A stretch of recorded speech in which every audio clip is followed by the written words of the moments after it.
नमस्कार दोस्तों, राम राम। हमने हमारी जो क्लासेस स्टार्ट कर रखी हैं आरएस मेंस के लिए, उसके अंतर्गत हमने कॉमर्स का पार्ट लगभग पूरा कर दिया। ठीक है। और जैसी हमारी बात हुई थी कि पब्लिक एड का भी एक संक्षिप्त ओवरऑल अपन एक रिवीजन भी कर लें और उसके इम्पोर्टेंट जितने भी एस्पेक्ट्स हैं वो सारे इस लेक्चर में आ जाएं पब्लिक एड के। तो उससे निमित्त अपनी आज की क्लासेस स्टार्ट हैं। ये जो क्लासेस रहेंगी ये कीवर्ड्स पे बहुत ज़्यादा ओरिएंटेशन रहेगा उस पर, और जिससे क्या रहेगा कि आपको एक तो रटने की आवश्यकता नहीं पड़ेगी, समझ के एग्ज़ाम में सीधे आप कैसे पेपर में लिख पाएँ उसके लिए हम प्रयास करेंगे, उसी के लिए अभ्यास भी करेंगे। ठीक है। तो लोक प्रशासन में हम पहुंच गए हैं। एक विषय के रूप में लोक प्रशासन का विकास, इस टॉपिक को आज ले लेंगे। एनपीए भी अभी पढ़ लेंगे और उसके बाद लोक प्रशासन के कुछ इंपॉर्टेंट टर्मिनोलॉजीज आ जाती हैं, उनको भी देख लेंगे। जैसे शक्ति हो गई, आपके ये प्रत्यायन हो गया, पद सोपान हो गया, नियंत्रण का क्षेत्र हो गया, ये सारी चीज़ें भी हम देखते हुए चलेंगे। तो आज तो स्टार्ट कर लेते हैं सब। चलिए, और आशा करता हूँ कि पुराने वाले आप सारे लेक्चर्स देख ही लिए होंगे। चलिए स्टार्ट करते हैं आज के इस टॉपिक से। टॉपिक कौन सा है अपना? लोक प्रशासन अध्ययन विषय के रूप में विकास। देखो, टॉपिक को आप समझेंगे तो इसमें ये लिखा हुआ है कि कैसे विकास हो रहा है इसका। एक अध्ययन के रूप में, मतलब पढ़ाई लिखाई करनी है आपको। सपोज करो जैसे कि आप जुडो कराटे खेलते हो, हाँ, तो एक तो होता है जुडो कराटे खेलना, एक होता है कि उसको अध्ययन के रूप में, विषय के रूप में पढ़ना कि कैसे कैसे स्टेप्स होते हैं, कितने एंगल में मारना चाहिए, कितनी मार होती हैं। ये तो हो गया आपको पढ़ने का तरीका।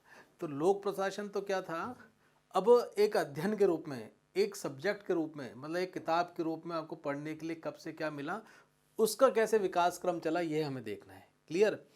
जैसे कि हमारे यहाँ पे कहते हैं कि वेद पुराण हो गए, ठीक है, या अन्य जो भी अपनी पुरानी पुस्तकें हैं, पहले श्रुति चलती थी, ऊपर ऋषि बोलते थे, नीचे सुनते थे, फिर विद्यार्थी नीचे सुनाया करते थे। धीरे धीरे उनको एक पुस्तक की फॉर्म में क्या कर दिया, कंपाइल कर दिया। तो ये एक विकास क्रम रहा।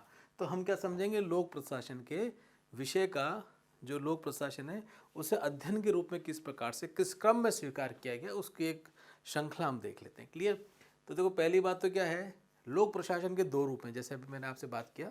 एक तो हो जाता है क्रियात्मक, एक हो गया हमारा उसका अध्ययन करने का। ठीक है। तो क्रियात्मक रूप को आप जब देखेंगे तो ये तो भैया जब से मानव सभ्यता रही है, जब ग्रुप बनने स्टार्ट हो गए तभी से लोक प्रशासन चालू हो गया। ग्रुप का, कबीले का एक नेता हुआ करता था, वो क्या करता था, सबको समान रूप से कैसे, एक जो उनका गोल है उसको अचीव करने के लिए सब सम्मिलित रूप से कैसे प्रयास करें, वो प्रयास चलता था। वो आज से नहीं, कब से चल रहा है? जब से राजनीतिक समाज की स्थापना हुई है तब से चल रहा है। सिंधु घाटी सभ्यता ले लो आप, चाहे आप यूनान की सभ्यता ले लो, ये दो एग्जाम्पल इसके हैं। क्लियर? कितनी भी प्राचीन सभ्यता हो, ये तो इसका था क्रियात्मक रूप। क्लियर?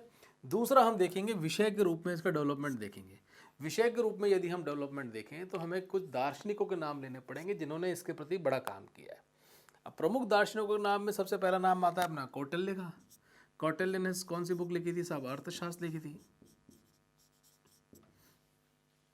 कहीं से भी उठा के देख लेना। अब अगर आपके दर्शन के ऊपर कुछ कंट्रीब्यूशन देख रहे हैं ना, तो भारतीय दर्शन शास्त्र के सब नीचे नीचे हैं। हमारे यहाँ तो कबीर, रैदास भी ऐसे ऐसे दर्शन शास्त्र दे गए जो यूरोपीय लोगों को अगर 7 जन्म भी लेने पड़ते हैं ना, तो भी वो दर्शन शास्त्र इम्प्लीमेंट करवा सकते हैं, ना दे सकते। ठीक है। तो कौटिल्य के अर्थशास्त्र, कौटिल्य ने क्या बोला था? कौटिल्य ने बड़ी अच्छी बात बोली थी। लोक प्रशासन को उसी समय उसने इम्प्लीमेंट करवा दिया था। कितना, आप देखो, प्रोग्रेसिव थे ये। इन्होंने बोला था कि राज्य के अंतर्गत राजा हो, चाहे उसका मंत्री हो, चाहे उसके नीचे कर्मचारीगण हो, उन सबको कैसे प्रशासन करना लोगों के लिए, हाँ, उसके लिए प्रशिक्षण देना अनिवार्य कर दिया था इन्होंने। मतलब ट्रेनिंग तभी से कर दिया था इन्होंने, लोक प्रशासन की। ठीक है, कैसे आपका एडमिनिस्ट्रेशन करना है, ये कौटिल्य ने अपने अर्थशास्त्र में बता दिया था। इन्होंने क्या बोला था, राजा हो, चाहे मंत्री हो, चाहे उसके नीचे कार्य करने वाले जो भी कर्मचारी हो, उनको कैसे प्रशासन करना चाहिए, उसके प्रति प्रशिक्षण होना चाहिए। ये बात किन्होंने कह दी थी? ये कौटिल्य साहब ने कह दी थी। अरस्तु, अरस्तु का पॉलिटिक्स और मैकियावेली का द प्रिंस। देखो, दो अपन पश्चिमी विचारक भी तो ले लें। इसी प्रकार से जो अरस्तु थे और मैकियावेली थे, इन्होंने भी उस समय की राजनीतिक सत्ता और प्रशासन के बीच में संबंध स्थापित किया था कि इसको कैसे आपको इम्प्लीमेंट करवाना चाहिए। जहाँ पर भी आप अपनी सत्ता को कायम रखे हुए हैं, उस सत्ता का लोगों के लिए इम्प्लीमेंटेशन कैसे हो, उस एडमिनिस्ट्रेशन को कैसे डेवलप करें, उनके बारे में अरस्तू और मैकियावेली ने भी क्या कहा था। यूरोप की अगर मैं बात करूं, पश्चिमी सभ्यता की बात करूं, तो ये दो उदाहरण और हम ले लेंगे किसके अंतर्गत, विषय के रूप के विकास के अंतर्गत। क्लियर। अभी तक हमने क्या देख लिया, हमने देखा भैया क्रिया के रूप में राजनीतिक समाज के संदर्भ में हमने देखा कि सिंधु घाटी सभ्यता को हम जानते ही हैं, प्राचीन यूनान की सभ्यता भी जानते हैं। यहाँ पर लोक प्रशासन का संगठित रूप हमें देखने को मिला था। ठीक है। इसी तरीके से यदि हम लोक प्रशासन के विषय के रूप में मैं देखता हूँ तो कौटिल्य, अरस्तु, मैकियावेली, हम तीनों को देख लेते हैं। कौटिल्य की यदि मैं बात करता हूँ तो कौटिल्य ने अर्थशास्त्र था, उसमें क्या बोला था कि लोक प्रशासन जो है इसको भैया आप प्रशासन के अंतर्गत प्रशिक्षण के रूप में काम में लीजिए भैया, जिससे क्या होगा, आपका प्रशासन एफिशिएंट हो सकेगा। इसी तरीके से अरस्तु ने भी बोला था साहब पॉलिटिक्स के अंतर्गत, और मैकियावेली ने भी द प्रिंस के अंतर्गत बोला था कि प्रशासन और संगठन के काम है, उनका कैसे बेस्ट से बेस्ट यूज़ किया जा सके, वह इन्होंने अपनी इन पुस्तकों के अंतर्गत बताया गया था। तो हमारा जो क्वेश्चन आएगा या तो आएगा भैया 5 नंबर का, 10 नंबर में यदि आता है तो इसकी भूमिका आपको 20-25 शब्दों में लिखनी है। और मैं फिर कह रहा हूँ कि लोक प्रशासन में आपको पीएचडी नहीं करनी है। आपको अगर बेसिक फ्लो भी पूरा ध्यान में आ गया ना, मतलब जो मेरा सिलेबस है उस सिलेबस के हर पॉइंट का आपने इंटर रिलेशन कर लिया ना, तो हमारा काम हो जाएगा। क्लियर। चलो अब आगे बढ़ो साहब, आगे आ जाओ 16वीं शताब्दी में, 16वीं, 17वीं और 19वीं। और ये जो भी कंटेंट है दोस्तों, या तो इसमें एनसीईआरटी का योगदान है, और एनसीईआरटी के अलावा आपके लक्ष्मीकांत जी की एक पब्लिक एड की बुक आती है, उसका कंटेंट है, और कुछ आपके कोटा ओपन यूनिवर्सिटी के, तो उसके जो जो मेन कंटेंट है वो सारे इसमें मैंने ले रखे हैं। क्लियर। तो आप उसकी भी टेंशन मत लेना कि साहब इस विषय में जो जो सामग्री आप ले रहे हैं काम में वो ऑथेंटिकेटेड है या नहीं है, वो सभी चीज़ ऑथेंटिकेटेड रहेंगी। क्लियर। आगे 16वीं शताब्दी का हम देख लेते हैं, कैम्ब्रलिस्ट। 16वीं शताब्दी कैम्ब्रलिस्ट, ये कैम्ब्रलिस्ट शब्द सुनते ही तुम्हारे दिमाग में आना चाहिए कि साहब ये कैम्ब्रलिस्ट हैं कौन।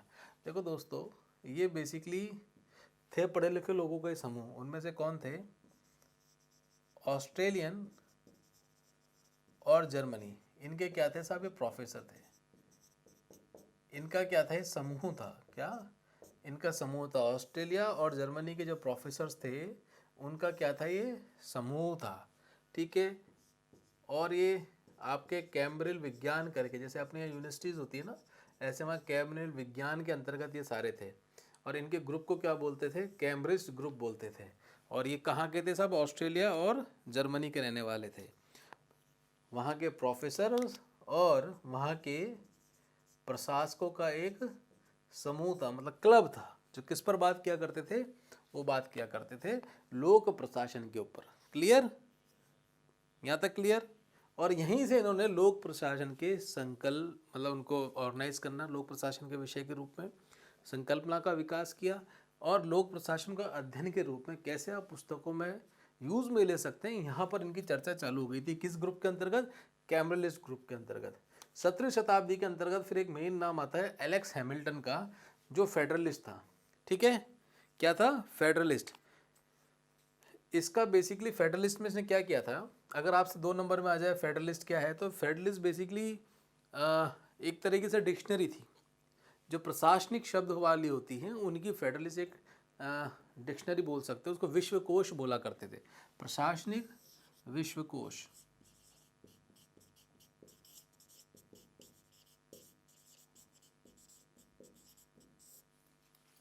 मेरा प्रयास रहेगा कि जो भी हम पढ़ते जाएं हाथों हाथ तुरंत उसका रिवीजन भी करते जाएं, एक बार 2 बार फटाफट, जो बात के लिए संकट हमारे लिए कम हो जाए। एलेक्स हैमिल्टन थे साहब 17वीं शताब्दी के।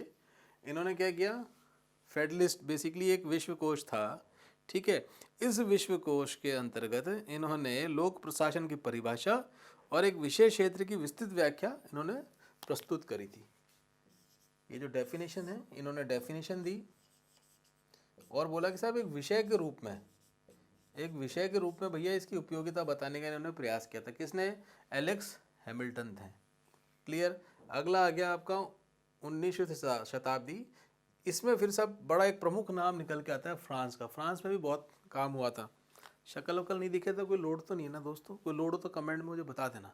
मेरा प्रयास यह रहता है कि जब पढ़ाएं तो पूरा ध्यान तुम्हारा बोर्ड पे आ जाए, और बेसिकली मैं फ्रेम पे भी नहीं आ पाता, मुझे क्या साइड में जाना ही पड़ता है उधर का दिखाने के लिए।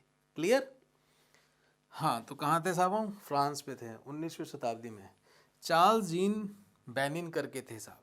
ये 2 नंबर में ये भी आपके आ सकता है, चार्ल्स जीन बेनिन। देखो इसमें 19वीं शताब्दी में 2 चीज़ें ध्यान रखना। एक तो सन है 1812 और एक आता है आपका 18 आई थिंक 69। ठीक है, ये भी हम देख लेंगे। इसमें वेविन करके थे, उन्होंने एक पुस्तक लिखी थी प्रिंसिपल दी एडमिनिस्ट्रेटिव ऐसे करके, वो इटालियन या फ्रांसीसी भाषा में थी। क्लियर? तो फ्रांस के चार्ल्स जीन बेनिन थे 1812 में, और दूसरे हमारे थे साहब ये वेविन करके। ठीक है, इन्होंने भी क्या करी थी, एक पुस्तक लिखी थी जिसको मैं क्या बोलता हूँ आपको, वेविन और वीवन, है ना? वेविन और वीवन। और इनकी बुक जो थी मैं बोल देता हूँ आपको, एतुदेस द एडमिनिस्ट्रेटिव ऐसी थी। क्लियर?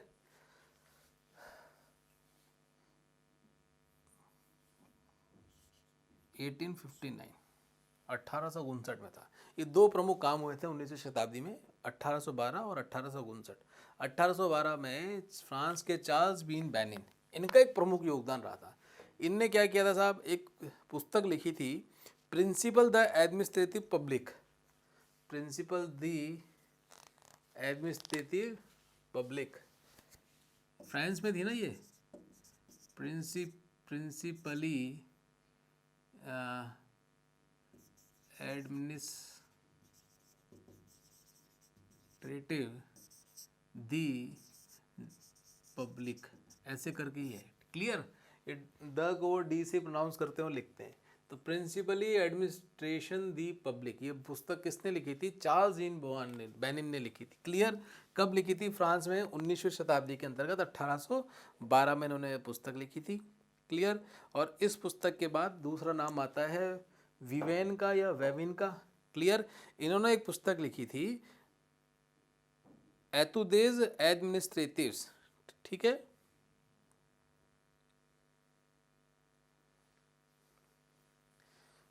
अब देखो दोस्तों, ये जो भी हमने देखा है अभी, ये विकास क्रम जो भी हमने देखा है, अगर 5 नंबर में आ जाए तो पूरा विकास क्रम ये लिखना है।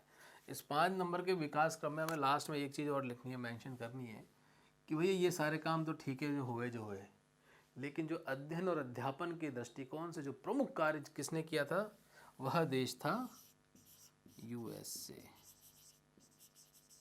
अध्ययन प्लस अध्यापन के दृष्टिकोण से। क्लियर? समअप करें अब इसको, समअप करते हैं सब। सारा ध्यान लगा लो बोर्ड पे। एक विषय के रूप में हम देख रहे हैं लोक प्रशासन का विकास कैसे हुआ। 2 रूपों में हम देखते हैं, एक क्रिया रूप में, एक विषय के रूप में। क्रिया रूप मतलब कि जब राजनीतिक समाज जब से स्टार्ट हुआ थी मानव सभ्यता, तभी से लोक प्रशासन का आपको क्रिया के रूप में अभिव्यक्ति देखने को मिली।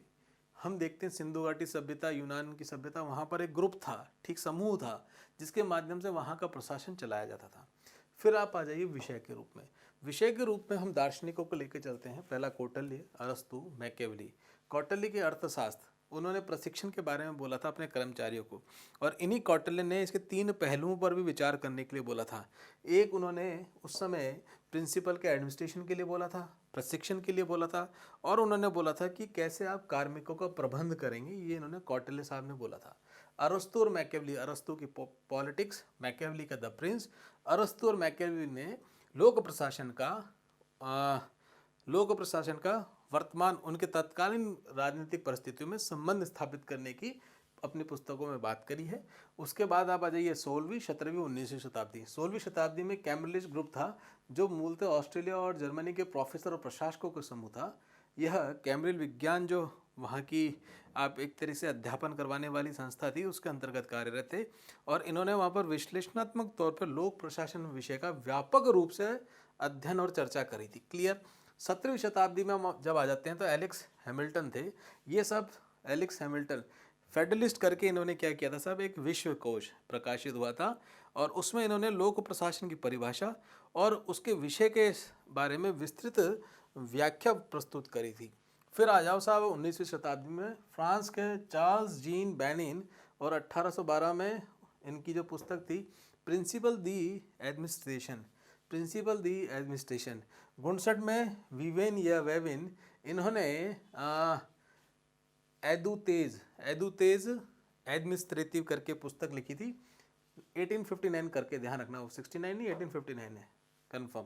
तो 1859 के अंतर्गत विवेन ने पुस्तक लिखी थी और इन्होंने बड़े वृहद रूप में 2 खंडों में इसका विकास किया था और इसके अंतर्गत लोक प्रशासन विषय के विकास के दृष्टिकोण से जो मेन वहाँ की कंटेक्स्ट में कि कैसे इसका विकास हो सकता है, क्या इसको डिफाइन कर सकते हो, किस प्रकार से लोगों के काम आ सकता है, ये सारी इन्होंने 2 खंडों में उसमें बताया था। क्लियर। उसके बाद अंतिम आ जाओ आप यूएसए पर, हमें समापन करना है यूएसए पर कि तमाम जो विकास क्रम रहा अध्ययन के स्वरूप में, लेकिन अंत में जो प्रमुख अध्ययन और अध्यापन के रूप में काम रहा, जो वर्तमान में भी दृष्टिगोचर होता है, वो कहाँ से स्टार्ट हुआ था, यूएसए से हुआ था। अंतिम कहाँ से हम कर देंगे एंड, यूएसए से कर देंगे, संयुक्त राज्य अमेरिका। ठीक है, कि संपूर्ण शास्त्र का जो लोक प्रशासन को दर्जा दिलवाया वो यूएसए के द्वारा ही दिलवाया गया। निष्कर्ष में ये लिख देंगे तो हमारा एक पूरा आंसर पूरा हो जाएगा। और अगर 10 नंबर में आ गया तो प्रयास करेंगे कि सारी रामलीला को हम 30 शब्दों के अंतर्गत कागज़ पे लिखाएं, फिर आगे के जो विषय का क्रम है उसमें मेंशन कर दें।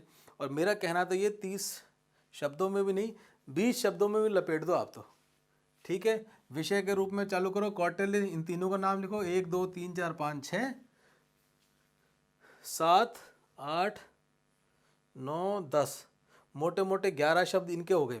और जोड़ने के लिए का, है, तथा इनको मिला लोगे आप, उनको भी मिला लोगे तो 25-30 शब्दों में हर हाल में आप इसकी समरी लिख दोगे। ठीक है, अब फिर हमारे पास कितने शब्द बच जाएंगे, आपका आराम से अभी भी 150 पौने 200 शब्दों के लिए मसाला अच्छे से बच जाएगा। चलो इसके आगे का हम विषय देख लेते हैं। अब हम चलते हैं विषय के विकास की तरफ, प्रॉपर जो कहेंगे ना शास्त्र के रूप में, अध्ययन और अध्यापन के रूप में। अब हम इसका विकास क्रम देखना स्टार्ट करते हैं कि कहाँ से ये इवॉल्व हुआ, इवॉल्व होने के बाद क्या क्या इसमें परिष्कृत होने में, कहते हैं ना सोना जब कितना भैया तपा है, तो लोक प्रशासन विषय को भी अब देख लेते हैं किस किस कालखंड में कैसे कैसे तप के भैया आज के वर्तमान स्वरूप में स्थापित हुआ है। चलिए अब हम विकास को और देख लेते हैं, क्रम में आगे बढ़ते हैं। देखो ये 5 चरणों में लोक प्रशासन अध्ययन के विषय के रूप में डेवलप हुआ। अब देखो ये आपको याद करना ही पड़ेगा, ये सन है, ये याद करने ही पड़ेंगे। कोशिश करेंगे सिंप्लीफिकेशन करते हुए इसको हम याद कर लें। दूसरी बात, ये 5 चरण है, हमारे बड़ा सा बड़ा क्वेश्चन कितने शब्दों का आ जाएगा, 200, इससे ज़्यादा थोड़ी आएगा। 5 चरण तो ये हो गए। 20वें शब्द भी यदि आप एक चरण में लिखते हो तो आपके 100 तो शब्द यही हो गए। स्टार्टिंग के 30 आपके पहले हो गए, मैं तो 20 कह रहा हूँ, 20, एक चरण के 20 शब्द लिखना, ये जाएंगे आपके एक चरण के 30 शब्द, 5 चरण के हो गए आपके 150 शब्द। ठीक है, और आपका जो स्टार्टिंग की प्रस्तावना और निष्कर्ष हम पकड़ के चलें तो हमारे 200 शब्द हो जाएंगे। तो हमें इसमें PhD नहीं करनी है, हमें हर जो एरा है जहाँ पर इसका विकास क्रम का, उसका एसेंस हमें मालूम होना चाहिए, मूल बात हमें मालूम होनी चाहिए, तो हम आराम से लिख पाएंगे। चलो प्रथम चरण, फर्स्ट फेज को हम देखते हुए चलते हैं। फर्स्ट फेज को लोक प्रशासन के अंतर्गत 1887 से लेके 1926 को गिना जाता है। ठीक है, और इसको क्या बोलते थे, पब्लिक एडमिनिस्ट्रेशन और पॉलिटिक्स डाइकोटोमी बोलते थे, द्विविभाजन। क्या था दोस्तों कि अब ये विषय को इवॉल्व कहीं ना कहीं से तो होगा, तो इसका इवॉल्व हुआ था राजनीति के विषय से, पॉलिटिकल साइंस से। तो विषय का जब विकास हुआ तो पॉलिटिकल साइंस के अंतर्गत एक द्वंद्व चालू हुआ और उसमें से इसका क्या हुआ, उद्भव हुआ। और द्वंद्व कैसे चालू हुआ, ये करने वाले व्यक्ति थे वुड्रो विल्सन। कौन थे साहब, वुड्रो विल्सन। ये इसके बहुत बड़े झंडा अंबरदार थे पब्लिक एडमिनिस्ट्रेशन का। वुड्रो विल्सन जो साहब थे, ये कहते थे इन्होंने एक पुस्तक लिखी। देखो कोई भी एरा होगा ना, उसमें बुक्स के माध्यम से आप अपनी बात प्रूव कर पाओगे।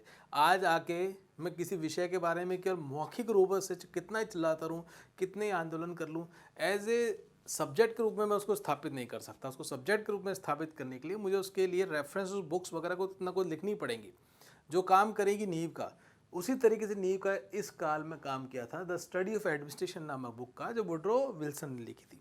वुड्रो विल्सन ने साहब क्या बोला, जैसे हमारे यहाँ पार्लियामेंट होती है, वहाँ के सीनेट में खड़े होकर इन्होंने बोला। बाद में वुड्रो विल्सन वहाँ के प्रेसिडेंट भी बने थे अमेरिका का, तब इसका विकास भी खूब तीव्र गति से हुआ था। किसका? पब्लिक एडमिनिस्ट्रेशन का। वुड्रो विल्सन साहब ने बोला कि देखो साहब, राजनीति और प्रशासन ये दोनों अलग अलग चीज़ हैं। कैसे हैं? देखो, राजनीति जो हम हैं, हमारा काम है पॉलिसी मेकिंग करने का। हम क्या नीतियाँ बनाते हैं, और नीतियाँ जो इम्प्लीमेंट करनी होती है वह काम होता है प्रशासन का। क्लियर? यदि प्रशासन आपका इफेक्टिव हुआ तो आपकी नीतियाँ कैसी ही बना लो, उसका आपको पॉजिटिव रिजल्ट देखने को मिल जाएगा। यदि आपने नीतियाँ, अपने कार्यक्रम खूब बढ़िया बना लिए, टॉप के बना लिए, आपने उसका उद्देश्य, उसके जो भी मानक आपने तय किए, उनकी फंक्शनिंग आपने तय करी, वो भी बहुत बढ़िया बना ली, लेकिन यदि उसको काम करने वाले कर्मचारी, प्रशासन उसका यदि इम्प्लीमेंटेशन अगर ठीक ढंग से नहीं करेंगे तो क्या उसका रिजल्ट आ पाएगा कि नहीं आ पाएगा। तो इन्होंने जोर दिया। क्या बोला साहब वुड्रो विल्सन साहब ने? बोला कि देखो, राजनीति और प्रशासन अलग है। राजनीति का काम है भैया पॉलिसी मेकिंग का, और प्रशासन का काम है इसको इम्प्लीमेंट करने का। ये इन्होंने विभाजन करना स्टार्ट कर दिया था। किस बुक में बोला था? द स्टडी ऑफ एडमिनिस्ट्रेशन में बोला था। क्लियर? उसके बाद 1926 में एक बुक आई थी, introduction to the study of public administration, L D. White की थी।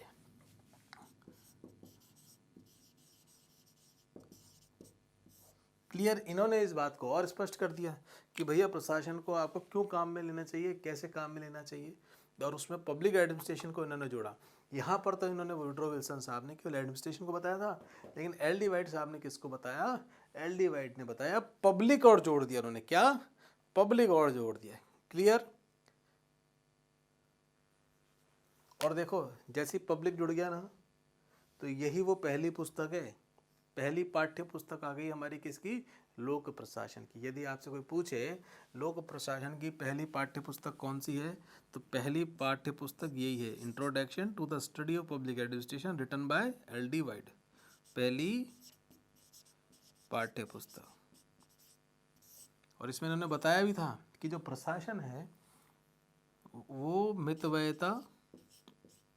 मितव्ययता और प्रभावशीलता के अंतर्गत कार्य करना चाहिए उसको। हमने समझा है वर्ड दोनों को। हमें एफिशिएंट भी होना चाहिए तो इफेक्टिव भी होना चाहिए। ये बात किसने बोली थी? एल.डी. वाइट ने कही थी। क्लियर? जैसे ये चीज इन्होंने क्लियर कर दी कि साहब राजनीति विज्ञान और प्रशासन में भेद इस कारण से होना चाहिए, तब क्या हुआ भाई साहब? इसका स्वर्ण काल चालू हो गया, क्योंकि अलग विषय के रूप में डेवलप होना स्टार्ट हो गया। लोगों ने देखना स्टार्ट कर दिया। और बोल भी कौन रहा था? वुड्रो विल्सन, वहाँ का प्रेसिडेंट जो बाद में बन गया है, वो इसको बोल रहा था। फिर कौन बोलेगा भाई? बढ़ाओ, पढ़ाओ, यूनिवर्सिटी में पढ़ाओ, मालूम करो। तो यूनिवर्सिटी में पढ़ाई चालू हो गई। यूज़फुल भी था, इनकी बात भी बिल्कुल सही थी कि भैया कैसे। हाँ, और देखो क्या था कि यह जो काल था, यह कालखंड 1880 1900, उस समय अमेरिका क्या एकदम से ग्रोथ फेज में आ गया था। क्लियर? तो उसकी वजह से एडमिनिस्ट्रेशन के पास काम भी बहुत सारा आने लग गया था, और कैसे एफिशिएंटली वो काम कर सके, वो आपको आज के अमेरिका के जो उद्भव आप देखते हो, उसके पीछे 200 साल पहले वुड्रो विल्सन का ये प्रशासन को अलग करना भी था। ठीक है? उसके बाद भैया ने उन्हें इसको यूनिवर्सिटीज़ में एक विषय के रूप में डालना चालू कर दिया। और भैया इस काल में क्या हुआ, 1927 से 37 के बीच में इस पर थ्योरीज बनने चालू हुई, सिद्धांत बनने चालू है कि इस प्रकार से आप ये काम करते हो, ये इसकी थ्योरी है, तो उसका इम्प्लीकेशन ये आता है, उसका फल ये निकल के आता है। इस प्रकार से पब्लिक एडमिनिस्ट्रेशन की भी इन्होंने थ्योरी बनानी स्टार्ट करी। कोई भी साइंस होगी तो उसके पीछे कोई ना कोई थ्योरम होती है। इसी प्रकार से इसको भी विज्ञान का दर्जा देने के लिए इन्होंने इस कालखंड में इसको डेवलप करना स्टार्ट किया, यूनिवर्सिटीज़ में डेवलप करना स्टार्ट किया, और इसके ऊपर थ्योरीज बनानी चालू करी। और इसी कालखंड को क्या बोलते हैं? प्रशासन के सिद्धांतों का स्वर्ण काल भी बोलते हैं। क्लियर? वैसे फेज कौन सा था? प्रशासन के सिद्धांतों का जनन। ठीक है, आप इसको ये भी बोल सकते हैं, प्रशासन के सिद्धांतों का जनन, और या प्रशासन के सिद्धांतों का स्वर्ण काल भी आप कह सकते हैं। अब इसमें भी देखो 2 बुकों के लिए आपको ध्यान करना पड़ेगा। 2 बुक कौन कौन सी थी? एक थी साहब 1927 में प्रिंसिपल्स ऑफ पब्लिक एडमिनिस्ट्रेशन। अभी मैं थोड़ा सा उसको समअप करूँगा, याद करने में हमें दिक्कत नहीं है उसके लिए। प्रिंसिपल्स ऑफ पब्लिक एडमिनिस्ट्रेशन, और जाते जाते 1937 में कौन सी लिखी थी? Papers on the science of administration. ये किसने लिखी थी साहब? Principal of public administration, Willoughby. कौन थे साहब? ये विलोबी ने किताब लिखी थी। अब इन्होंने प्रिंसिपल बनाया, और प्रिंसिपल बनाने के बाद क्या बोला कि ये जो सिद्धांत हैं, इन सिद्धांतों के माध्यम से आप अपने प्रशासन को बहुत बढ़िया कर सकते हो, मतलब बहुत एनरिच कर सकते हो, एफिशिएंट बना सकते हो। किसने बोला था ये विलोबी ने बोला था। विलोबी ने बोला कि भैया ये जो सिद्धांत है, इनको यदि आप क्रियान्वयन करते हो तो आपके लोक प्रशासन में अत्यधिक सुधार होगा। क्लियर? ये किसने कहा था? विलोबी ने कहा था। और सिद्धांत किस प्रकार के बनाए थे? देखो, ये जो हमारे सब्जेक्ट आप आगे पढ़ोगे ना सिलेबस में, पब्लिक एड में, तो स्पान ऑफ कंट्रोल हो गया, यूनिटी ऑफ कमांड हो गया, हायरार्की हो गया, ये जितने भी है ना, ये सिद्धांत भी विलोबी ने ही दिए थे। मतलब इसकी बुक्स में यही सिद्धांत थे। ये कैसे संगठन में एक आदेश जाना चाहिए, और जिस कर्मचारी को जो काम बताया उस काम को ही उसको पूरा करना चाहिए। एक जो ऊपर सुपरवाइज़र है, उस सुपरवाइज़र की कितनी क्षमता होनी चाहिए, कितने कर्मचारी को हैंडल करने की, ये सारी बातें किसने कही थी? विलोबी ने कही थी। और इन्हीं प्रक्रिया तकनीक, या इससे यूँ कह लीजिए भौतिक एवं यांत्रिकी चरण को इसने मजबूत किया था। किसने? विलोबी ने। देखो क्या था, अभी जब हम आगे पढ़ेंगे चुनौती का दौर, तो आपको ये वाला दौर जो है थ्योरीज वाला, ये और भी क्लियर हो जाएगा। अभी मैं क्या बात कर रहा हूँ, ये कैसी थ्योरीज दी थी इसने? For example unity of command मैंने आपसे बोला, स्पान ऑफ आपसे कंट्रोल बोला, साथ ही साथ हर कर्मचारी को कितने समय में कितनी यूनिट उत्पादन करनी चाहिए, ये सारी इन्होंने बातें बोली। ठीक है? और देखो क्या हुआ था, 1939 में वर्ल्ड वार हुआ था, स्टार्ट हो गया था फर्स्ट, और यही वह काल था जब आपका औद्योगिकरण भी काफ़ी बढ़ रहा था, तो इनको उत्पादन भी चाहिए था। तो यहाँ पर क्या था, जो कर्मचारी था वो एज ए मानव नहीं था, वो उनके लिए एक यंत्र था। यंत्र की तरह काम करना है, तेरे को 8 घंटे आना है तो 8 घंटे खटखट खटखट भैया प्रोडक्शन करवा और बाहर निकल जा। ठीक है? तेरे को पैसा मिलेगा, पैसा बढ़िया मिल जाएगा। 100 यूनिट मिनिमम बनानी है, अगर तू 200 बनाएगा तो 200 यूनिट के हिसाब से हम तेरे को पैसा दे देंगे। ठीक है? 100 बनाएगा तो 100 के हिसाब से दे देंगे, अगर 100 से कम बनाएगा तो इंसेंटिव कट जाएगा और भी पैसे कम मिलेंगे। तो इन्होंने उसको यांत्रिक मान लिया, उस मानव को एक मशीन मान लिया, उस मानव को जो यहाँ पर काम करता था। मतलब इसका जिस्ट यही है कि जो सिद्धांत निकाले थे वो कैसे सिद्धांत थे? भौतिक और यांत्रिकरण से ज़्यादा उत्प्रेरित या टिल्टेड थे। क्लियर? फिर आता है आपका 1937 में papers on the science of administration.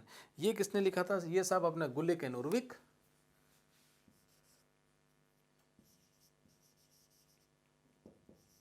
Gulick and उर्विक ने लिखा था। ये मैं आपको इतनी बातें इसलिए बता रहा हूँ कि कोई भी 30 शब्द आपके दिमाग में रह गए ना तो अपना काम बढ़िया हो जाएगा। और मैं चाहता हूँ आपके आंसर कैसे जाएं, ऑर्गेनिक जाएं। क्लियर? ये किताब थी papers on the science of administration, Gulick and Urwick की। इसमें भी इन्हें उसी प्रकार के सिद्धांतों का इम्प्लीमेंटेशन कराने पर जोर दिया था कि कैसे न कैसे उत्पादन आप अधिकतम बढ़ा सकें, उसके लिए कुछ सिद्धांत इनने बनाए थे। क्लियर? ये कौन सा हो गया? प्रशासन के सिद्धांतों का स्वर्णकाल। इसमें 2 पुस्तक 1927 और 1937। अब देखो इसको याद ऐसे कर लेना, हमें ये याद हो गया तो 1927 जैसे ये स्टार्ट हुआ, किस पुस्तक से हम मानते हैं? इस principle of public administration written by Willoughby. और इस कालखंड का हम अंत किस में मानते हैं? 1937 में papers on the science of administration by Gulick and Urwick. Clear? अब जो मैंने आप में चर्चा करी थी इस कालखंड में कि भैया यहाँ यंत्रीकरण बढ़ गया था। ठीक है? भौतिक आदमी को भौतिक रूप में काउंट करने लग गया था। तो अब क्या हुआ दोस्तों कि यहाँ से जब नया आपका दौर आया 38 से 47 में, तो इनके जो सिद्धांत थे यहाँ पे चुनौतियाँ पेश होने। आपको कब तक मशीन बना के मैं काम करवा सकता हूँ? हो तो आप मानव ही ना। आप में जो बेसिक अपनी आपके दर्द, आपकी भावनाएं, आपकी उत्सुकता, खुशी, गम, ये सारे तो आप में है ही ना। आप मशीन थोड़ी हो। तो वो तो कहीं ना कहीं तो रिपल करेंगे। और इस दौर में ये रिपल होने स्टार्ट हुए, और 1938 से 47 का दौर इनके लिए बड़ा चुनौतीपूर्ण रह गया, बड़ा चुनौतीपूर्ण हुआ। और इस चुनौतीपूर्ण दौर में, जैसे पहले दौर में थे वुड्रो विल्सन, यहाँ पर आ गए थे विलोबी, यहाँ पर साहब आ गए एक चेस्टर बर्नार्ड और साइमन। हर्बर्ट साइमन, इन दोनों ने झंडा उठाया था चुनौती करने का। और ये चेस्टर बर्नार्ड और साइमन का जो मूल बात कहने की यही थी कि साहब देखो, प्रशासन में जो भी मानव काम कर रहे हैं वह मानव मात्र आप उनको यंत्र मान के काम नहीं कर सकते, वह मानवीय व्यवहारों से भी अभिप्रेरित और अनुप्रेरित होते हैं। ये बात किन्होंने कही थी? इन्होंने कहा था कि एज ए टूल मान के आप काम नहीं करवा सकते किससे? कर्मचारियों को। और फिर जो उनके सिद्धांत थे फेल होने स्टार्ट हुए और इनको फिर चुनौती मिलनी कहाँ चालू हुई? चेस्टर बर्नार्ड और हर्बर्ट साइमन की पुस्तकों से मिलने स्टार्ट हुई।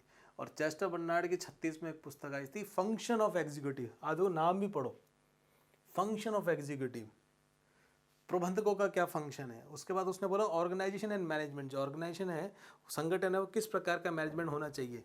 उन्होंने किसने बोली? चेस्टर बर्नार्ड ने। इन दो पुस्तकों का जो जब बाजार में आई साहब, और उसके बाद फिर इनकी धज्जियां उड़नी स्टार्ट हुई। और ये कालखंड ऐसा हो गया था कि इनके जो पढ़ने वाले जो मेन प्रोफेसर थे वो भी छोड़ छोड़ के वापस फिर कहाँ जाने लग गए? पॉलिटिकल साइंस में जाने लग गए। कोई भी दोस्तों विकास क्रम होता है ना, वो हमेशा इस क्रम में चलता है। स्टार्टिंग में तो एकदम से ग्रोथ लेगा, फिर थोड़ा सा स्टैग्नेंट होगा, फिर थोड़ा सा और लेगा, फिर क्या होगा? उसमें डिक्लाइन स्टार्ट हो जाएगा। तो ये डिक्लाइन फेज था इनका। किसका? ये डिक्लाइन फेज आ गया थर्ड वाला, चुनौतियों का दौर आ गया। और इस दौर में कौन मेन व्यक्ति थे? चेस्टर बर्नार्ड और हर्बर्ट साइमन, ये दो थे। ठीक है, चेस्टर बर्नार्ड की दो पुस्तक थी, फंक्शन ऑफ एग्जीक्यूटिव और ऑर्गेनाइजेशन एंड मैनेजमेंट। साइमन की थी प्रोवर्स इन पब्लिक एडमिनिस्ट्रेशन और एडमिनिस्ट्रेटिव बिहेवियर। साइमन का एक बड़ा सुंदर ये प्रोवर्स है ना इन पब्लिक एडमिनिस्ट्रेशन, इसका एक कथन बड़ा फेमस है। बोला तुम जितने भी सिद्धांत देते हो ना, सब मुहावरे हैं। ये क्या मुहावरे हैं? बोलो और मौज करो, असलियत का इनका कोई लिंक नहीं है। जो आप इम्प्लीमेंटेशन देखोगे इन सिद्धांतों का, एज ए फैक्चुअल रूप में आप इनका जो मानव के रूप में इनके कार्य को आप जब निष्पादित करते हो, जब उनके मानकों के माध्यम से उनको आप इवेल्युएट करते हो, तो उसका दूर दूर तक कोई लेना देना नहीं है। ये किसने कही थी साहब बात? साइमन ने कही थी। क्या? साइमन ने कही थी।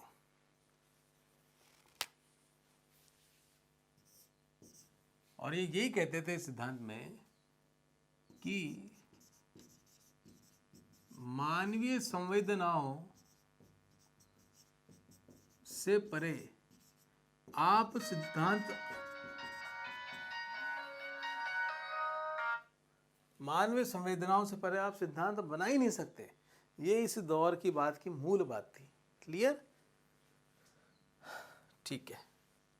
फिर आ गया साहब रॉबर्ट डेल की पुस्तक science of public administration, 3 problems. इनने 3 समस्याएं बताई थी। क्या बताई थी? एक समस्याएं तो ये बताई थी कि भाई यहाँ तो आपने अपनी थ्योरीज में मूल्यों को, वैल्यूज़ को काउंट ही नहीं किया। बिना वैल्यूज़ के आप कोई भी सामाजिक विज्ञान से संबंधित सब्जेक्ट में आप सिद्धांत बना ही नहीं सकते। तो उन्होंने क्या बोला? पहला चीज मूल्य के बारे में बोला। मूल्य, सॉरी दोस्तों, हाँ कहाँ थे हम? मूल्यों पे। तो ये क्या बोलते थे साहब? रॉबर्ट डेल ने बोला, ये इसका जिस्ट ही है। रॉबर्ट डेल की मैं आपको ये 3 प्रॉब्लम्स बता रहा हूँ, ये इसका जिस्ट ही मान के चले। पहली चीज़ ने बोला मूल्य, कि भैया आप सिद्धांतों को, जो भी सामाजिक विज्ञान से संबंधित विषय उसमें से मूल्य को आप अलग कर ही नहीं सकते। हाँ, तो उन्होंने बोला कि भैया मूल्यों की तो प्रधानता रहेगी रहेगी। किसने बोला था? ये रॉबर्ट डेल साहब ने पहली चीज़ बोली थी। दूसरी चीज़ इन्होंने बोली थी कि देखो मेरी क्षमता हुई, आपकी क्षमता हुई, किसी तीसरे व्यक्ति की क्षमता हुई, क्या सबकी सेम हो सकती है? क्या नहीं हो सकती। सबकी क्षमताओं में भेद होता है, सबकी क्षमताओं का एक स्टैंडर्ड होता है, अलग अलग स्टैंडर्ड होता है। तो आप उसको एक मान के इन सिद्धांतों के एप्लीकेबल नहीं कर सकते। क्लियर? तो दूसरी बात इन्होंने क्या बोली थी साहब? इन्होंने बोला था कि जो प्रशासन है उनके कार्य में विभिन्नता होती है और हर व्यक्ति की अपनी कैपेबिलिटी होती है। प्रशासन के कार्य में विभिन्नता होती है और प्रत्येक व्यक्ति की अपनी एक क्षमता होती है। आप इसको एक नहीं कर सकते कि एक थ्योरी बना दी और सारे लोगों पर वो एप्लीकेबल हो जाए, ये काम नहीं हो सकता। ठीक है। तीसरी बात इन्होंने क्या बोली? तीसरी बात इन्होंने बोली कि भैया ये जो आपकी थ्योरीज है ना, जैसे विज्ञान की कोई थ्योरी है, भारत में भी यदि वो एप्लीकेबल हो रही है तो अमेरिका में भी वैसी एप्लीकेबल होगी, ठीक है। किसी भी देश, काल, परिस्थिति, स्थान में वह जो थ्योरी रहेगी सेम टू सेम वैसे ही काम करेगी। लेकिन ये तुम्हारी थ्योरी है ना, प्रशासन से रिलेटेड, हर देश में, हर राष्ट्र में, हर क्षेत्र में जाएगी तो उसमें चेंजेस आ जाएंगे। आप इस थ्योरी को वहाँ पर इम्प्लीमेंट नहीं करा सकते। जैसे भारत में यदि मैं प्रशासन की बात करूँ तो डिफरेंट होगा। नीच पाकिस्तान में जाके प्रशासन का आप कराने की सोचो, तुम्हारे जूत पड़ जाएंगे हैं। और कहीं आप चल जाओगे, जैसे कि अब हमारे यहाँ तो देखो प्रशासन की कैसी ऐसी तैसी हो रही है। मैं आज ही देख रहा था, वो क्या आया था, कोई माधवन की एक OTT आ रही है जिसपे एक कोई मुसलमान है, वो एयरपोर्ट में साहब वो नमाज़ पढ़ने लग गया, तो वो बोला साहब यहाँ नमाज मत पढ़े, वो उसने मंत्र पढ़ना चालू कर दिया। तो हमारे यहाँ प्रशासन नाम की कोई चीज़ ही नहीं है, ठीक है। फ्रांस में पढ़ दे तो उनके जूत पड़ जाएँ, चाइना में पढ़ जाएँ तो उनके जूत पड़ जाएँ, हमारे यहाँ तो जचे जो कर लो। तो यहाँ का प्रशासन और वहाँ के प्रशासन में रात दिन का अंतर है, ठीक है। चाइना में तो इनकी खाट खड़ी कर रखी है, और इन चाइना जो इनके पाकिस्तान के पापा जी, इनको ये कुछ कहते नहीं हैं, डंडे भी मारते हैं और सारे काम भी इनके बुरे करवा लेते हैं। पीढ़ियाँ चेंज करवा दी उन्होंने। कहने का तात्पर्य है कि देश काल परिस्थिति के अनुसार तुम इस सिद्धांतों को रिलेटेड, किससे, प्रशासन से रिलेटेड सिद्धांतों को आप एप्लीकेबल नहीं करा सकते। तीसरा इसका जो ये पॉइंट था प्रॉब्लम्स का, वो यही था, क्या था कि भैया कि कहीं पर भी आप चले जाओ, राष्ट्रीय और ऐतिहासिक संदर्भों में आप इन सिद्धांतों की सार्वभौमिकता तय नहीं कर सकते। बोल देता हूँ, ठीक है ना। मतलब यूँ मान लो आप भैया, कुल मिला के बात है, राष्ट्रीय एवं ऐतिहासिक संदर्भों के अंतर्गत इन सिद्धांतों की सार्वभौमिकता तय नहीं हो सकती। ये कौन सा चरण हो गया, तीसरा चरण हो गया, क्लियर। चलो चौथा चरण और पांचवा चरण देख लेते हैं। देखो भाई, ये किताबें तो याद करनी पड़ेंगी अपन को यार, और कोई तरीका है नहीं। अब इसमें ये तो हो गया आपका चौथा चरण, और ये हो गया आपका पांचवा चरण, ठीक है ना। तो चौथा चरण आपका क्या हो गया, सॉरी, इसको मैंने बनाया था, हाँ ठीक था, ये 1947 है ना, यहाँ से तो हो गया अपना आगे 1948 तक, और ये साथ उठ के आ गया यहाँ पे, ये हो गया आपका 1971। ये अभी भी बनाया, आप मेरे तो क्या थोड़ा रटा हुआ था, लेकिन इसको आप ऐसे कर लोगे तो ठीक रहेगा। 1947 आपको याद रह जाएगा, तो आप बाकी इससे लिंक से बना सकते हो कि 47 के बाद 48, और ये जो अंतिम साथ उठ के ये आ जाएगा, तो ये क्या आ जाएगा 71, क्या आ जाएगा 71। देखो क्या होता है, यहाँ तो इन्होंने उड़ना चालू किया, कहाँ पर, यहाँ पर ये पैदा हुए थे, क्या, राजनीति शास्त्र और लोक प्रशासन द्विविभाजन, पॉलिटिक्स एंड एडमिनिस्ट्रेशन डाइकोटोमी। यहाँ पर क्या था, थ्योरीज ऑफ एडमिनिस्ट्रेशन, ये इनका स्वर्ण काल था, यहाँ इन्होंने थ्योरीज बनाई। यहाँ पर इन थ्योरीज को चुनौती मिलनी स्टार्ट हुई। जब चुनौती मिल गई तो भैया क्या हो गया, तुम्हारे पहचान का संकट पैदा हो गया। तो जो अगला जो काल है इसका, वो पहचान का संकट है। हाँ जी, अगले किस दौर पे पहुंच गए हम, इसके चौथे फेज पे पहुंच गए, जो था आपका पहचान का संकट। इससे पहले जो चुनौतियां जैसी आई ना, रॉबर्ट डाल का आपने 3 प्रॉब्लम्स के बारे में देखा, जैसी चुनौतियां आई पहचान का संकट हुआ। तो पहचान का जैसे संकट हुआ तो कई जो आपके इनके अध्यापन करता थे वो वापस कहाँ लौट के चले गए, राजनीति शास्त्र की तरफ चले गए, जो किस में अध्ययन कर रहे थे, जो आपके पब्लिक एडमिनिस्ट्रेशन में अध्ययन कर रहे थे। अब क्या हुआ दोस्तों कि यहाँ पर जैसे पहचान का संकट हुआ तो कोई ना कोई तो खड़ा रहता ही है। तो यहाँ पर एक नई और धारणा आई CPA की। CPA क्या है, कंपैरेटिव पब्लिक एडमिनिस्ट्रेशन। जैसे रॉबर्ट डाल साहब ने बोला था ना कि भारत में तो भैया इस प्रकार का प्रशासन होगा, अमेरिका में दूसरे प्रकार का प्रशासन होगा। तो इन्होंने बोला भैया कि सिद्धांत बनाने से पहले क्यों ना तुलना भी की जाए अन्य देशों के प्रशासन से। तो यहाँ पर इन्होंने एक तो तुलना करनी चालू करी, ठीक है। दूसरी चीज, अभी देखो प्रशासन में तुलना हो रही है। दूसरी चीज इन्होंने बोला कि आपने वहां बोला था कि मानवीय संवेदनाओं को आपने अपनी थ्योरीज में स्थान नहीं दे रखा। आपने जो नीतियाँ बनाई, जो प्रक्रिया बनाई, जो कार्यक्रम बनाए, उसमें कहीं पर भी आपने मानवीय संवेदनाओं की बात नहीं करी थी। तो इस काल वालों ने बोला लो ये भी हमने इसमें डाल दी। क्लियर। तो पहचान के संकट में दो चीज़ों पे ध्यान रखना कि एक तुलनात्मक अध्ययन चालू हुआ लोक प्रशासन के अंतर्गत और मानवीय संवेदनाओं के अंतर्गत इनमें बात होनी चालू हो गई। और जैसे हर दौर में कोई ना कोई महानुभाव आए थे, ऐसे इस दौर में एक महानुभाव थे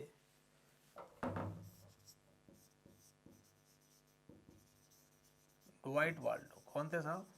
ड्वाइट वाल्डो। सन 1963 में इन्होंने वहाँ की एक यूनिवर्सिटी थी उसमें कंपैरेटिव पब्लिक एडमिनिस्ट्रेशन ग्रुप ये इन्होंने तैयार किया। किन्होंने? ड्वाइट वाल्डो ने। ये कंपैरेटिव एडमिनिस्ट्रेटिव ग्रुप की स्थापना ड्वाइट वाल्डो के द्वारा करवाई गई और वह विश्वविद्यालय का नाम था आपके अमेरिका का सी से कंपैरेटिव और सी से ही कैलिफोर्निया यूनिवर्सिटी।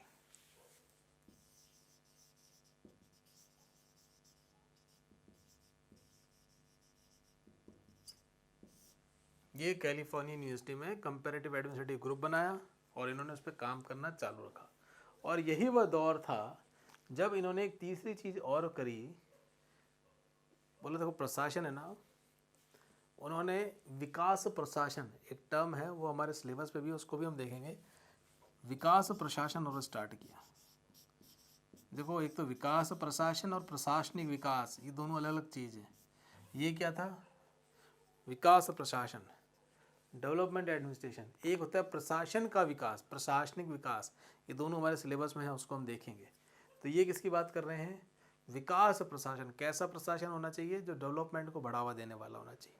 अभी प्रशासन के विकास की बात नहीं हो रही, अभी विकास के प्रशासन की बात हो रही है, डेवलपमेंट की बात हो रही है, ठीक है ना। इसी विकास प्रशासन की एक बुक आई थी 1979 में, विकास प्रशासन अवधारणा अथवा लक्ष्य। ये भी इसी कालखंड में 1969 में बुक आई थी और उसमें भी इन्होंने कहा था देखो आवश्यकता तो है एडमिनिस्ट्रेशन की, लेकिन एडमिनिस्ट्रेशन जो काम है मेनली यही तो है कि जनता तक देश की जो आपकी राजनीतिक तबका है उसकी नीतियों, उसकी योजनाओं, उसकी जो कार्यक्रम हो उनको अच्छे से इम्प्लीमेंट क्रियान्वित कर सको। तो वह विकास जो प्रशासन लगा हुआ है उसमें विकास को आप कैसे, डेवलपमेंट को कैसे बढ़िया बना सकते हो, तो उस एडमिनिस्ट्रेशन को बढ़िया बनाने के लिए इन्होंने पुस्तक लिखी थी विकास प्रशासन। मतलब जो आप डेवलपमेंट कर रहे हो उसको और कैसे अच्छे से एडमिनिस्ट्रेशन और कैसे अच्छे से प्रशासित कर सकते हो, ये चीज़ इसमें बात करी थी। अब लगे हाथ मैं आपको यही बता दूं प्रशासनिक विकास क्या होता है। प्रशासनिक विकास ये होता है जैसे मेरा ऑफिस है, ठीक है, अपना जैसे जलदाय विभाग है, प्रशासन के मांग हो, उसको मैं कैसे अच्छा बना सकता हूँ। जैसे प्रशासन में डेवलपमेंट करना, अब जैसे हमारे ऑफिस में डेवलपमेंट क्या हो गया, हमारे अब कंप्यूटर्स आ गए, हमने आपको बिल जमा कराने के लिए क्या बोल दिया, QR कोड दे दिया, हमने आपको UPI दे दिया, घर बैठे बैठे ही आप क्या कर दो, अब जमा कराओ। तो ये क्या है? ये प्रशासनिक विकास है, ठीक है ना। ये आपके जो प्रशासन कर रहे हैं उसका विकास है। और यहाँ पर किसकी बात कर रहे हैं? विकास प्रशासन की बात कर रहे हैं, या जो आप डेवलपमेंट कर रहे हैं उसको आप कैसे भैया, उसका प्रशासन जो काम कर रहा है उसको कैसे आप बढ़िया बना सकते हैं, वो बात किस में आएगी? आपकी विकास प्रशासन के अंतर्गत आएगी। स्पष्ट है? कंफ्यूजन मत लेना इसमें बिल्कुल भी, ठीक है। विकास प्रशासन और प्रशासनिक विकास में इसको और सरल तरीके से यदि मैं बता दूं तो देखो हमारा देश जब आज़ाद हुआ था ना, तो आज़ाद होने के बाद हमारे देश में जो हमारी सरकारें थी उनका मेन काम क्या था? लोगों का विकास करना, ठीक है ना। और उस लोगों के विकास करने के लिए जो प्रशासन काम कर रहा था उसी को इन्होंने क्या बोला? विकास प्रशासन बोला। क्लियर यहाँ तक। और प्रशासनिक विकास, प्रशासन को कैसे आप मजबूत डेवलप कर सको जिससे कि लोगों को आप जो है सुविधाएं या सेवाएं आसानी से पहुंचा सको, वो टर्म अलग चीज़ होती। ठीक है साहब, ये हो गया साहब आपका पहचान का संकट। अब आ जाऊं 1971 के वर्तमान दौर तक। देखो बेसिकली तो इसके बाद 1991 से भी एक चरण की और बात कर रहे हैं, लेकिन हमें PhD करनी नहीं है, हमें ज़्यादा शाणा बनना नहीं है, ज़्यादा होशियार बनोगे तो घाटा हो जाएगा। 1971 से वर्तमान जब सारी बुक अभी हमें यही दे रही हैं सरकारी, तो वही पढ़ लें, ठीक है। अंतर विषयक काल के बारे में इन्होंने बोला कि यहाँ पर तो इन्होंने बोला तुलना किससे कर रही है, पब्लिक एड की पब्लिक एड से हो रही है, भारत का पब्लिक एड अमेरिका का पब्लिक एड में तुलना हो रही है। ठीक है, अंतर विषयक में क्या हो गया, इन्होंने अब स्टार्ट कर दिया पब्लिक एड का, इन्होंने जैसे कि दर्शन शास्त्र से करना स्टार्ट कर दिया, इवैल्यूएशन, पब्लिक एड का समाज शास्त्र से करना स्टार्ट कर दिया, पब्लिक एड का अर्थशास्त्र से करना स्टार्ट कर दिया। अब ये इन्होंने अंतर विषयक रूप अपनाना स्टार्ट किया, बोला इन दोनों से जब हम हमारे विषयों को अंतर विषयक रूप में हम तुलना करेंगे या पढ़ाई करेंगे या अध्ययन करेंगे तो और भी क्लैरिफाइड थ्योरीज को हम जन्म दे सकते हैं। तो ये आपका कौन सा काल था 1971 में काल चालू हो गया था। ठीक है ना, इस ये जो दौर था इसमें लोक प्रशासन के अध्ययन का केंद्रीय बिंदु, इसमें केंद्रीय बिंदु कौन सा हो गया था, पब्लिक पॉलिसी। अब ये जो पब्लिक पॉलिसी है, कोई भी पॉलिसी बनेगी तो क्या वहाँ के समाज को, क्या वहाँ के अर्थव्यवस्था को, क्या उस देश का दर्शन कैसा है, इसको बिना ध्यान में रखे आप कोई पॉलिसी बना सकते हैं कि नहीं बना सकते। तो ये जो काल था यही था 1971 से वर्तमान का, इसको अंतर विषय काल बोलते हैं। यह दौर में लोक प्रशासन के अध्ययन का केंद्र बिंदु लोक नीति था। ठीक है ना, और इसमें इस काल की वजह से जैसे ही हमने इसको अन्य विषयों के साथ इसको एनालाइज करना स्टार्ट किया तो विषय के रूप में पब्लिक पॉलिसी के विषय के रूप में पब्लिक एडमिशन बहुत मजबूती के रूप में स्थापित होना स्टार्ट हो गया। क्लियर। तो ये हमारे क्या थे साहब, पांचों इसके चरण थे। मेरा विचार ऐसा था कि इसमें एक दो कीवर्ड जो आपके दिमाग पे रह जाएं तो भैया ये 5 के 5 हम आसानी से लिख पाएँ। किताबी लैंग्वेज में अगर इनको रटने का प्रयास करोगे तो तुम्हें दिक्कत क्रिएट हो जाएगी। 10 नंबर का क्वेश्चन आएगा तो तुम 2 में क्या कर दोगे, 150 वर्ड लिखाओगे। मेरे साथ यही हुआ था।